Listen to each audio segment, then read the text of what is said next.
السلام علیکم سامعین اور ناظرین، اگر ابھی تک آپ نے سبسکرائب کا بٹن نہیں دبایا تو اس کو دبا دیں، اور جو بیل کا نشان ہے اور جو آئیکن ہے بیل کا، اگر اس کو بھی دبا دیں تو آپ کو فوری طور پہ جیسی نئی ویڈیو آئے گی آپ کو انڈیکیشن مل جائے گی۔ شکریہ۔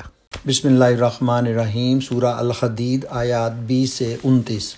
خوب جان لو کہ یہ دنیا کی زندگی اس کے سوا کچھ نہیں کہ ایک کھیل اور دل لگی اور ظاہری ٹیپ ٹاپ اور تمہارا آپس میں ایک دوسرے پر فخر جتانا اور مال و اولاد میں ایک دوسرے سے بڑھ جانے کی کوشش کرنا ہے۔ اس کی مثال ایسی ہے جیسے ایک بارش ہو گئی تو اس سے پیدا ہونے والی نباتات کو دیکھ کر کاشتکار خوش ہو گئے، پھر وہی کھیتی پک جاتی ہے اور تم دیکھتے ہو کہ وہ زرد ہو گئی، پھر وہ بھس بن کر رہ جاتی ہے۔ اس کے برعکس آخرت وہ جگہ ہے جہاں سخت عذاب ہے اور اللہ کی مغفرت اور اس کی خوشنودی ہے۔ دنیا کی زندگی ایک دھوکے کی ٹٹی کے سوا کچھ نہیں۔ دوڑو اور ایک دوسرے سے آگے بڑھنے کی کوشش کرو، اپنے رب کی مغفرت اور اس جنت کی طرف جس کی وسعت آسمان و زمین جیسی ہے، جو مہیا کی گئی ہے ان لوگوں کے لیے جو اللہ اور اس کے رسولوں پر ایمان لائے ہوں۔ یہ اللہ کا فضل ہے، جسے چاہتا ہے عطا فرماتا ہے، اور اللہ بڑے فضل والا ہے۔ کوئی مصیبت ایسی نہیں ہے جو زمین میں یا تمہارے اپنے نفس پر نازل ہوتی ہو اور ہم نے اس کو پیدا کرنے سے پہلے ایک کتاب میں لکھ نہ رکھا ہو۔ ایسا کرنا اللہ کے لیے بہت آسان کام ہے۔ یہ سب کچھ اس لیے ہے کہ تاکہ جو کچھ بھی نقصان تمہیں ہو اس پر تم دل شکستہ نہ ہو، اور جو کچھ اللہ تمہیں عطا فرمائے اس پر پھول نہ جاؤ۔ اللہ ایسے لوگوں کو پسند نہیں کرتا جو اپنے آپ کو بڑی چیز سمجھتے ہیں اور فخر جتاتے ہیں، جو خود بخل کرتے ہیں اور دوسروں کو بخل کرنے پر اکساتے ہیں۔ اب اگر کوئی روح گردانی کرتا ہے تو اللہ بے نیاز اور ستودہ صفات ہے۔ ہم نے اپنے رسولوں کو صاف صاف نشانیوں اور ہدایات کے ساتھ بھیجا اور ان کے ساتھ کتاب اور میزان نازل کی تاکہ لوگ انصاف پر قائم ہوں، اور لوہا اتارا جس میں بڑا زور ہے اور لوگوں کے لیے منافع ہیں۔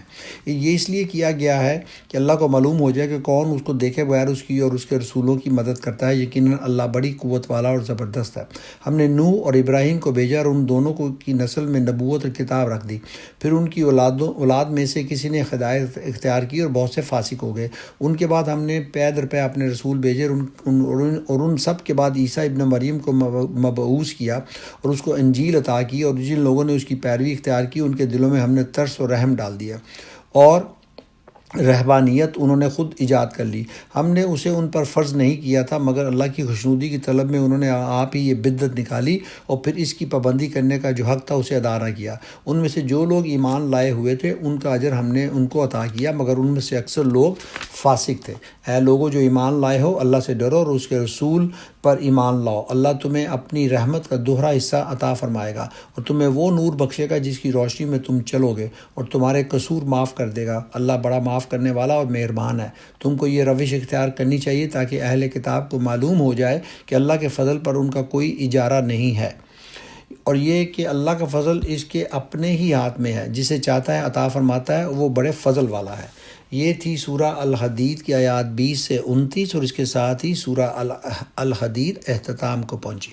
السلام علیکم سامعین اور ناظرین، اگر ابھی تک آپ نے سبسکرائب کا بٹن نہیں دبایا تو اس کو دبا دیں، اور جو بیل کا نشان ہے اور جو آئیکن ہے بیل کا، اگر اس کو بھی دبا دیں تو آپ کو فوری طور پہ جیسی نئی ویڈیو آئے گی آپ کو انڈیکیشن مل جائے گی۔ شکریہ۔